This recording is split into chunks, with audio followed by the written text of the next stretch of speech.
उड़ीसा रे जेते भी चाषी अछन समस्त को जुहार करुछे। कहाँ है जे जुहार करुछे आपण मैंने जानछन एते भीड़ रे चाष कामटा होउछे और सरकार से धान काटला बेल के पैसा पकला बेल के एते टाइम केंता लागुछी एते कठिन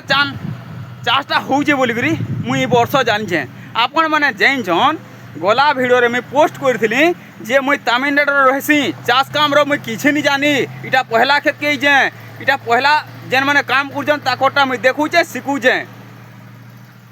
तमिलनाडु रो सूता फैक्ट्री होछे इने सूता फैक्ट्री नहीं न किंतु का करमा घरे जिनका कुएटे धरे दिछन से ट्रैक्टर गलानो जुतबू जा आर बांधबू जा महान मुश्किल हो। तमिलनाडु मुई आर इटा कोर दउछे इटा कोर दी साला परे गले पूरा 10 बरस जाक नहीं आसे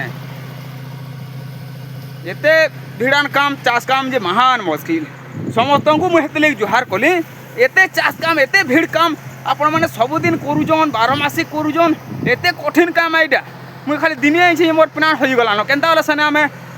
सकाल 7 बजे ड्यूटी कर सूता गुराबार के स्विच चिपी देवे स्विच चिपे बंद हवा मेसीन केते भीड़ है इटा किंतु पहला में खेत के जानू जे चाष काम एते कठिन काम है एते पूरा बहुत परिश्रम काम है ये जानूचे से लगी मुझे आपन को उड़ीसा सारा चाषी मन को जुहार कली हेतिर लगी चाष कामटा एते भीड़ काम काम बोली करी मुई नहीं जानते केभे मुई नहीं करथी चाष कामटा केभे इटा पहला खेत के आइली पहला मुई जानूचे आ टिके टिके समकरण शिखमी आस्ते आस्ते चाष कामटा मुई भी करमी केनता बोले सबु वर्ष मुई तमिलनाडु जाई नहीं पारे जेनता कले भी घरे रहबार के पड़वा नियर चाष करबार के पड़वा जेनता कला भी जेनता कले भी